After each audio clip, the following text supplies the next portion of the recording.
Welcome back, everyone. It's John, Wade Boggs fan. It is Wednesday, April 7th. Hope everyone is having a good week. Before I get into today's video, I don't know if you've noticed that lately when I've been showing off some Wade Boggs cards that I've picked up, they tend to be some of like the more lower end base parallels, nothing too fancy. And I expect that to continue for a while. Um, Noticed that certain cards, especially some of the newer releases, in particular 2021 Leaf Lumber, and I think Definitive has now been released. With Leaf Lumber, while there's some cool cards, most of the cards featuring Boggs are multiplayer. So you're competing against other player collectors. They're low serial numbered. I haven't picked one up to date yet. As for definitive, even the few that I've seen pop up that are autographed out of 5 or game used autograph out of 25, um, they're just going for more than I'm willing to spend right now. So it just seems that some of the rare stuff that's out there is just, you know, as everyone is experiencing, going crazy. But I am finding little niches here and there.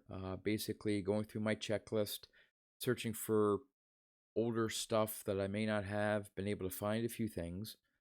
So that's good. But I actually don't anticipate my Boggs collection increasing a whole lot, even though there are a lot of new releases that are going to be out this year.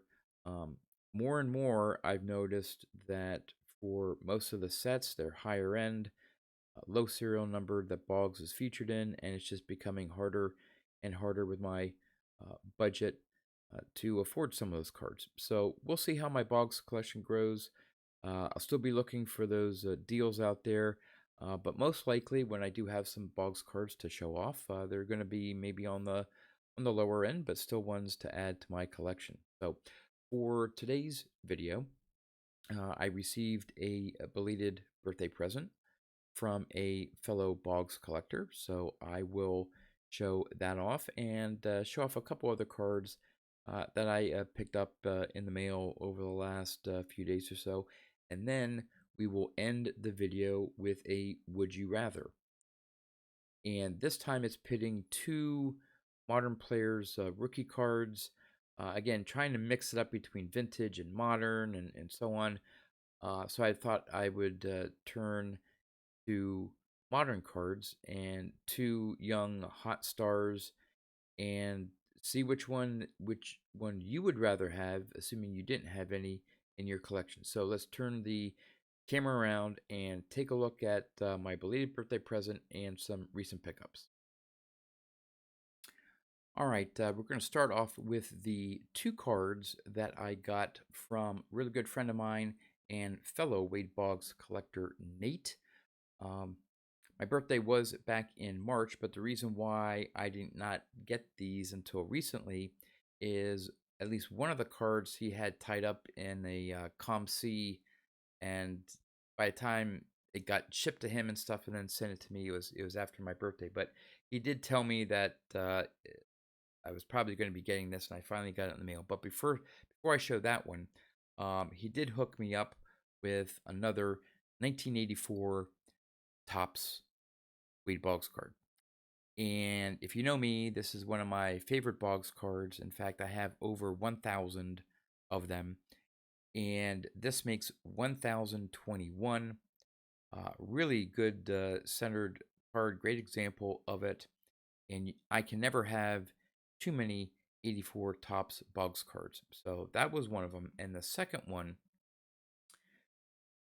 there are there's a certain run of cards from 2008 featuring Wade Boggs, and it's part of the Upper Deck Yankee Stadium Legacy set. And if you're not familiar with that set, Upper Deck in 2008, I think to commemorate the final year of the old Yankee Stadium, made a card for each of the game that was played in Yankee Stadium over its storied history. And Wade Boggs is featured on 75 of those cards. And we're talking about a set, I think that it's close to maybe 7,000, something ridiculous like that. But anyway, Wade Boggs is featured in 75 of them. And up until now, I was missing only 6. But Nate did manage to find one, and it is card number 5532. So this was a game commemorating a game from June 5th, 1994. And on the back, it has the just the brief stats. So it looks like the Royals beat the Yankees 3-1. Was that Scott Apier? Was the winning pitcher, and Jim Abbott took the loss. So it doesn't give the box score of what Boggs did in that particular game, but he has again 75 cards, and I think 3 or 4 different images. I think maybe 3. So maybe there's 25 of each of a different image, but again, each card number signifies a specific game. So with this, and again, thank you, Nate, for knocking that total down to the 5 that I'm missing. So if there are any of you out there, maybe Yankees collectors or something, if you have any duplicates, whatever, here are the 5 cards that I'm missing from this set. I'm missing card number 5428, 5429, 5478, and 5479, and 5528. So again, these aren't super valuable cards. Probably a lot of them would be found in maybe dollar boxes or something. I think over the years I've paid anywhere maybe $3 to $5 per, and that may have even included shipping or something like that. So, but hit me up if you have any of those ones that I am missing. I would love to be able to complete that run of 75 cards. So yeah, that was the belated birthday present. Again, thank you very much, Nate. So let's get into the mail day. Cards I picked up, and I picked up another 1978 Topps for my set. It is of Phil Gardner of the Pirates. Pretty well centered card. Little maybe disappointed on the corners. That corner in the top left there is maybe a little dinged. But again, for my set, I'm not looking to get this graded, so it'll probably be fine for the set I'm putting together. Doesn't have to be perfect corners, but I want something that presents well, and I think this does. So here is the back. Again, pretty well centered. So overall, I'm happy with it. Cost me maybe with shipping $3.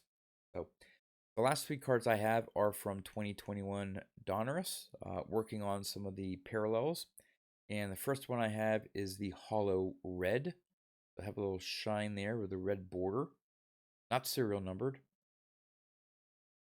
And from the same seller in a different listing, I picked up the Hollow Purple. So I have the Hollow Blue, I have the Hollow Red, the Hollow Purple. I'm missing the Hollow Orange. I missed out on one today. Just it went for something ridiculous that I don't know why. I think some of these different hollow colored variations may be exclusive to certain retailers, and maybe the orange is harder to find. I don't believe the orange is serial numbered, but I'm sure I'll eventually pick up a copy. So that's that. And then the last one is the regular base bat card. There is a version that is serial numbered out of 99 and one out of 25, I believe. I think those are the only 2 other parallels of this, I believe. I'm not sure if there's a one of one. If there is, I'm not going to be going for it. But, basic card has the same back as the base card. Now, it does, you may have picked it up there. There is a slight little bend in the card. For my purposes, I'm okay with it. I'm a little upset with the seller. Yeah, the shipping was cheap and it came in a plain white envelope. Normally, not a problem. when I got the envelope, I saw that, around the card, the envelope was folded over and there was some rips in the envelope. And I'm like, uh-oh. But it felt pretty solid. So I thought it was a top loader. Well, they didn't put it in a top loader. They put it in a penny sleeve. Now, again, it is a thicker card, all right? They put it in a penny sleeve and then in a team bag, but it moved around in the team bag. So they tried to package as tightly as possible with the envelope around that card so it wouldn't slide around.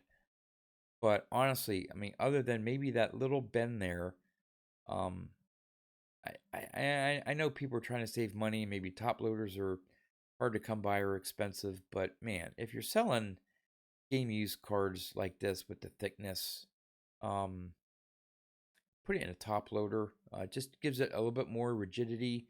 Um, well, whatever. But again, it's fine for my collection. I'm not going to worry too much about it. So, all right, let's finish this video with a would you rather. Now, again, if you're familiar with the would you rathers, I pit two cards against each other of players and want to hear from you that assuming, and even if you have one or both of them, let's assume you didn't have any, which one of the two would you rather have in your collection? And so I've done some modern players, some Hall of Famers, and I did rather newer. I think I pitted Mattingly against Griffey, I think. But I decided to go super modern day player, rookie cards, hot stars in the game right now. And so we're going to pit the 2019 Topps Chrome Sapphire Fernando Tatis in a PSA 9. And he's going to battle against the 2018 Topps Bat Down Acuna in a PSA 10.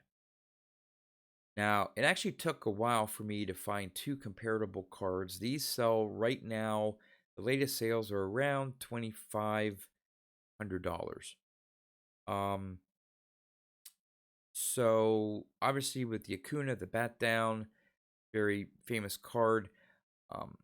The 2019 Topps Tatis also is very popular, but to get to the same price range, I went with his Sapphire, and actually the Sapphire in a PSA 9.